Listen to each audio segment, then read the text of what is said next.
na isa sa mga bucket list ko. Tour na to, yung bagay pinaka-inihintay ko, yung Inepo.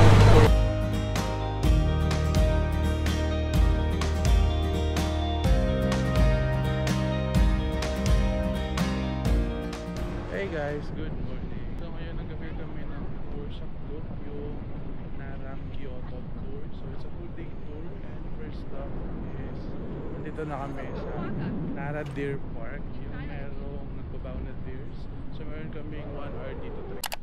Ito yung tsura ng cookie nila guys. Ang presyo nito is 200 yen. So parang nasa around 80 pesos. Tapos meron na siyang around 10 cookies.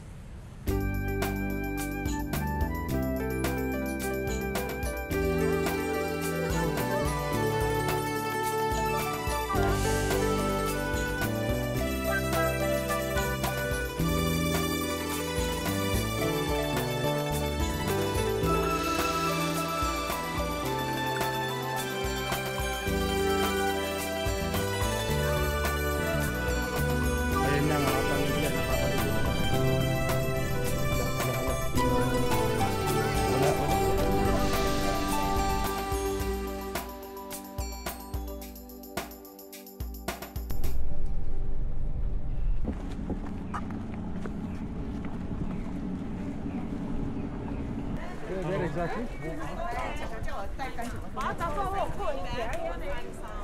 na kami sa Senbon Torii Gates. So hindi na kami mismo sa main shrine. Naghintay lang kami mabawasan yung tao bago kami magpicture dun sa taas. Doon kasi yung mga 1,000 Torii Gates.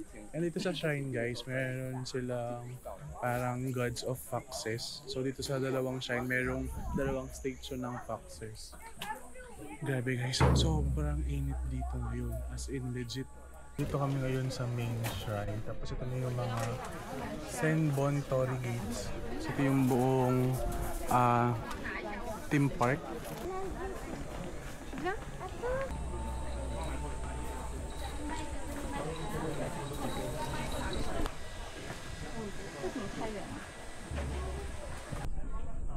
Ito yung tsura ng mga Torii Gates guys, kulay orange black sila.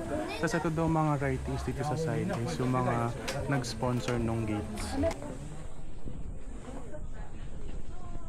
Ang mahirap lang dito sa Torii Gates guys, dahil yung gates doon siya mismo sa walkway. So medyo madalang lang talaga mawalan ng tao. So kung ikaw yung type of person na nagpe-picture na gusto mawalan tao sa picture, hihirapan ka. Ako ay pumasok guys dito sa mga Torii Gates. Mayroong isang alley dito kung saan pwede kayong bumili ng mga souvenirs, mga pagkain, ganyan. Maraming sila dito guys.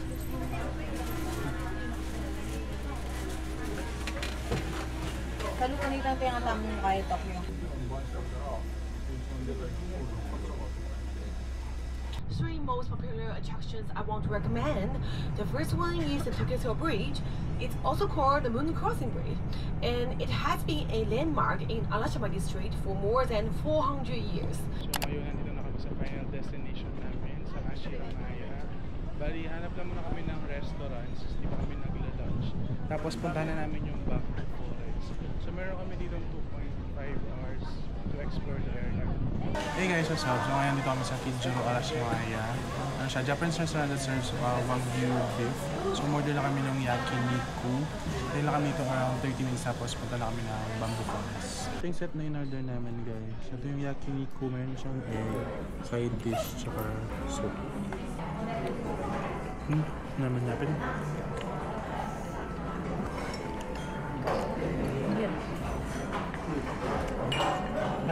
Tawag din ka. Papin niya na. Hey guys! Nandito na kami ngayon sa Bamboo Forest. Buti na lang malamig dito. Ito yung tsura niya, kapataw sa inyo.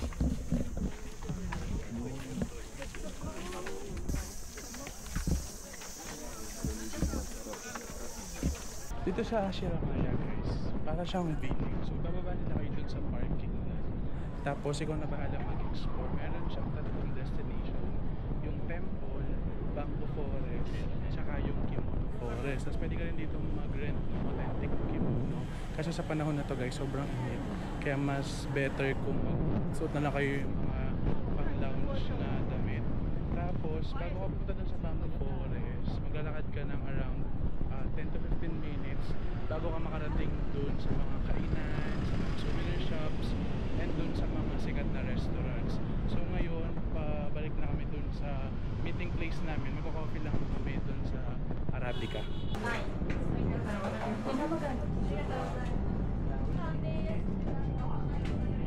Ha?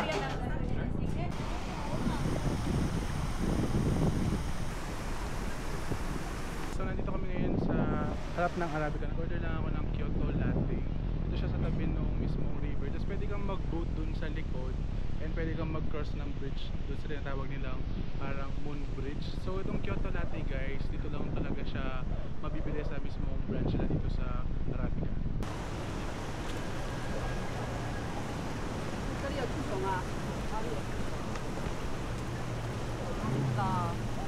Ito guys, sa famous na dinadayo dito sa Kyoto. Ito ata yung rickshaw.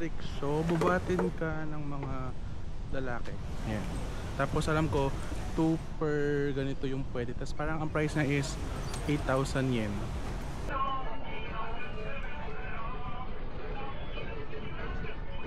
Hey guys, so ngayon dito kami sa Don Quixote. Bibili na namin yung last batch ng mga pinasabay namin. Kasi papuno na yung mga maleta namin. So kailangan na silang makabili.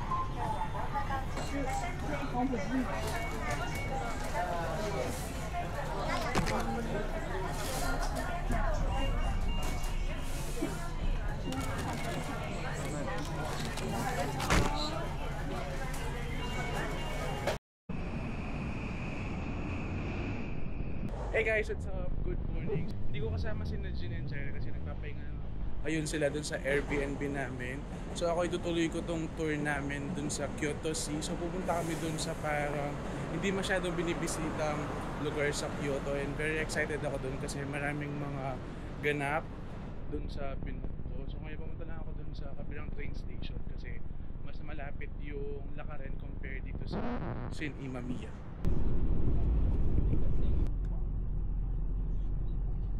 Hey guys, what's up? So after almost 2.5 hours, nandito kami sa Amano Hashidate. So una namin pupuntahan is yung view deck para makita yung sinasabi nilang dragon. So ito yung mga kasama ko guys sa field trip namin. First time kong mag-isa sa group trip. So kinakabahan ako kasi baka malate ako. Kasi pag nalilate dito guys, iniiwan. Hey guys, so ngayon nakasakay na ako ng chairlift. Parang yung sasakyan namin is kamukha nung pumunta kami sa Singapore, yung Skyline Lodge. Hindi naman siya nakakalula kasi sakto lang naman yung bilis niya. Pero ang problema dito guys, walang seatbelt. Alam nyo naman, pag nahulog, parang magiging memorya na lang ako sa Pilipinas. Ganun. So pakita ko sa inyo yung papunta pataas. Ito yung itsura niya guys, diba? Ganyan yung upuan, wala siyang seatbelt. Tapos yun yung aakitin namin. Good luck na lang. Medyo mahangin pa man guys. Simuyog-yog siya. Yung pagka dito sa deck guys, mayroon kang 3 ways. Pwede mag monorail, pwede mag chairlift, or pwede nyong lakarin. So kami, mas pinili na lang namin mag chairlift para mas mabilis. Kasi yung monorail guys, parang it took around 20 minutes yung para balikan. So mag-aabang ka for 40 minutes. Eh meron lang kaming 2 hours dito. Pwede mo rin naman siyang akyatin kung malakas yung tuhod mo. Pero ako mas prefer ko naman to chairlift kasi hindi naman ganun ka yung fairlights ko. Yung weather ngayon guys, goods naman siya. Hindi siya ganun kainit, pero yun nga lang, wala siya masyadong hangin. Kaya kabahan talaga kanina kasi baka biglang umulan tapos nandito ka sa chairlift. Syempre wala ka ng choice kung hindi mabasa. And syempre nakakaba din pag umuulan kasi yung chair medyo magyuyug-yug siya.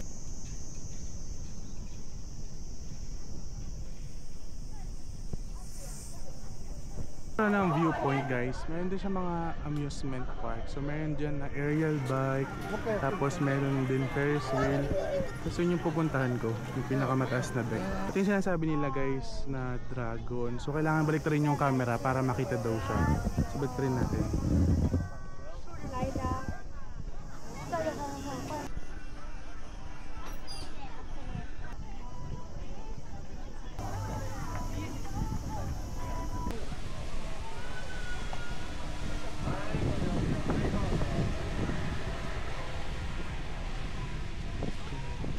Habang naghahanap ako ng pwedeng makainan guys, napunta ako dito sa shrine malapit dito sa dagat. Pakita ko sa inyo yung ganda. Tapos sobrang solid. Ito yung itsura ng shrine guys. Tapos mayroon dito mga fans na sinasabit nila sa pine tree para daw magkatotoo yung mga wishes nila sa buhay. Ayan. Alam nyo ba guys, sobrang happy ko ngayon kasi finally, na-check na isa sa mga bucket list ko which is yung mag-join ng group tour pero explore mo siya kasi dati kasi lagi kaming, alam mo yung group tour tapos ang dami namin, 20, 30 pero ngayon, this is my first ever solo trip kaya sobrang na-excite ako na mag-explore more pero para ngayon hindi ko pa kaya travel alone sa isang bansa na ako lang mag-isa. Yung mga ganitong instances, kaya ko pa kasi after this trip, pag-uwi ko ng Airbnb nandun sina Jin and Zaire. Pero yung to the point na ikaw lang mag-isa sa buong, parang hindi ko pa siya kaya kasi iniisip ko what if nawala ako, what if may mangyari sa akin. Ganun. Pero sana, by next year, magawa ko na magkaroon ng solo travel. Guys, ito yung sinasabi ng tour guide namin na iwasan daw namin punta sa bridge na to ng alas 2 kasi mahahati siya sa gitna at nahati na nga ho siya guys. Kasi what if di ba naiwan ka mag-isa dyan, 15 minutes yung parang waiting time bago bumalik yung bridge, di naiwan ka na dun sa tour mo.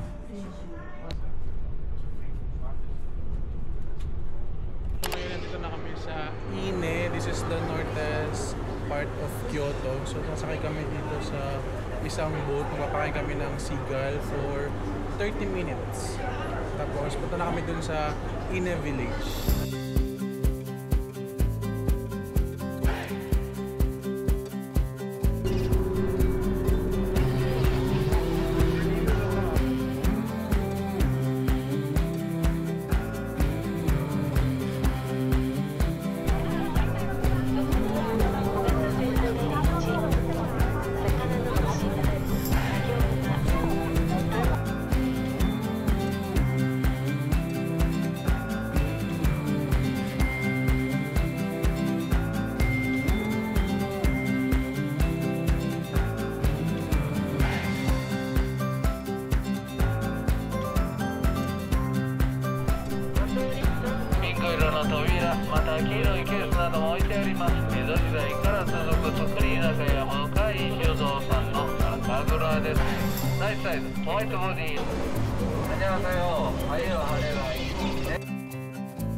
Guys, sa tour na to, ito yung pinaka-hinihintay ko, yung Ine tour kasi dito ang papakain ka ng mga seagulls tapos ikot ka nila dun sa mismong parang village nila and dun sa lugar nila. Sobrang na-appreciate ko yung ganda ng nature.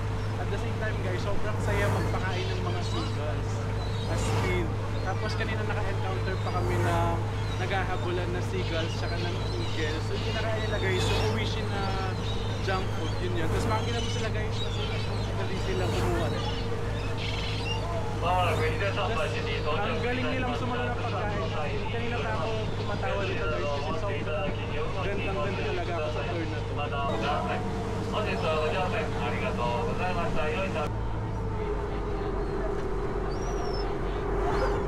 Hey guys, so nandito na kami ngayon sa final destination namin which is the Ine Village. It's a floating village. Ayan, mga fishermen yung mga nakatira dito and sobrang ganda kasi yung pinapark nila dun sa bahay nila is mga boat, yate, ganyan. Sobrang ganda, para ka nasa anime or para ka nasa isang fantasy world.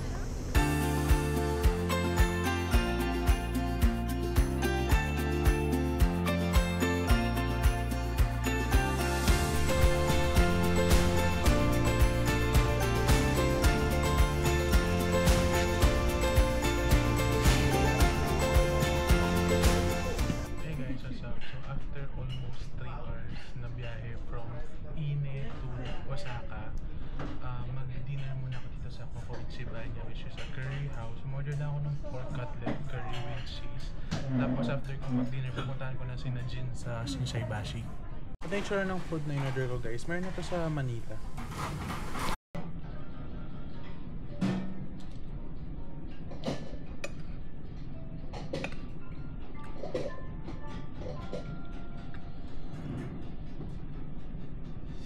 Bye.